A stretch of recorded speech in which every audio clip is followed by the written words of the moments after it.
In this video, we're going to take a look at the hammer and the hanging man patterns.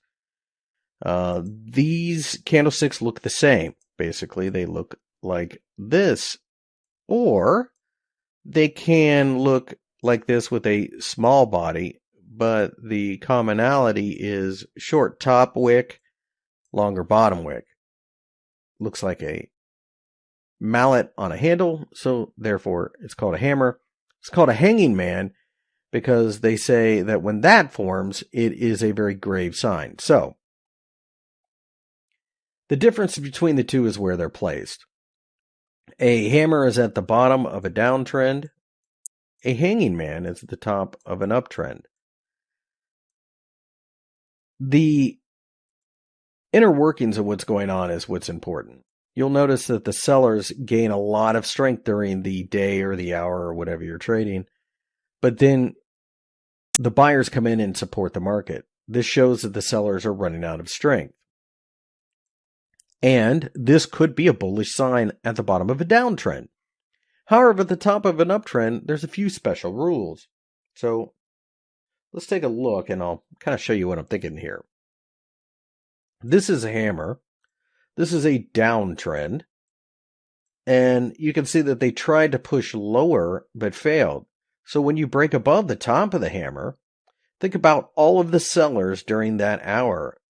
Now that price has gotten above it. Well, they're all losing money and they need to buy the market to flatten their position out. So essentially, in this case, in Litecoin, you're taking a look at where are all the traders positioned and what are the wrong ones doing? Well, the wrong ones are covering their buying, so price went higher. Notice how this one formed, but it didn't get broken above, and therefore it wasn't a signal.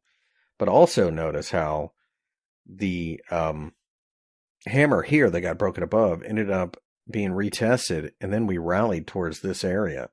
So that's classic behavior. So this is the hammer in question for the Litecoin market. Remember, this one had formed, but it didn't get broken to the upside, so it never really kicked the signal off, so to speak. So the first thing you look for 99.99% of the time is, does it make sense that this candlestick pattern has occurred where it has? I'll move this down to the mid-century mark, 3650, and you can see that there was an explosive move to the upside there. So obviously there are going to be a lot of orders there. So that makes sense. You can also see that there was a lot of volume here as well, but we could not break down. So that makes sense that we might be running out of momentum. Let's go ahead and put our MACD on. And you can see that at this hammer, we had reached extremes, and shortly thereafter, we got the cross, which kicked off the trade. You can also, in this particular instance, look at a set of EMAs, for example. And you can see that the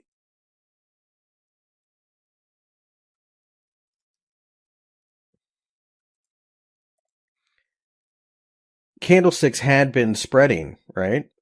But notice how the moving averages had been spreading. But notice how we slammed right into this moving average. Now that could have been your initial target. The reality is, though, and this is important to note about moving averages, support and resistance matters much more. So as we pulled back there and then we formed this other hammer, that shows you that the market is okay with testing this. So that would have given you a little bit more confidence going forward. Again, this is a pretty significant candlestick at a pretty significant level. And as I zoom out even further, you can see just how significant it was. So in those cases, you have to be a little bit flexible on how you use these indicators. But without a doubt, the support and resistance, by far the biggest thing. So here, a hanging man is right here. Now, those of you who are particularly astute may go, well, that looks like a dragonfly doji. Well, they're really kind of the same thing. There really isn't a huge difference. It is traded the same way here. in the sense that we're in an uptrend, we pull back, we rally, and then we break down. And that is the first sign of support breaking, and we went much lower. You can also make an argument for that being a hanging man. After a quick bounce, we broke down below the bottom of it. The buyers lost momentum again. Stop loss goes on the other side of the candlesticks. Pretty straightforward. This is like right in an area that's caused some resistance in the past. We pulled back and then we ended up forming that hourly hanging man. You can also take a look at the MACD.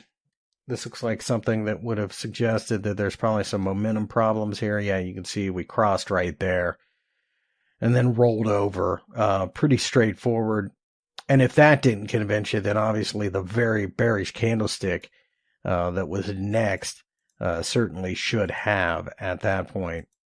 So in the next video, we're going to take a look at a pattern called 3 white soldiers and 3 black crows.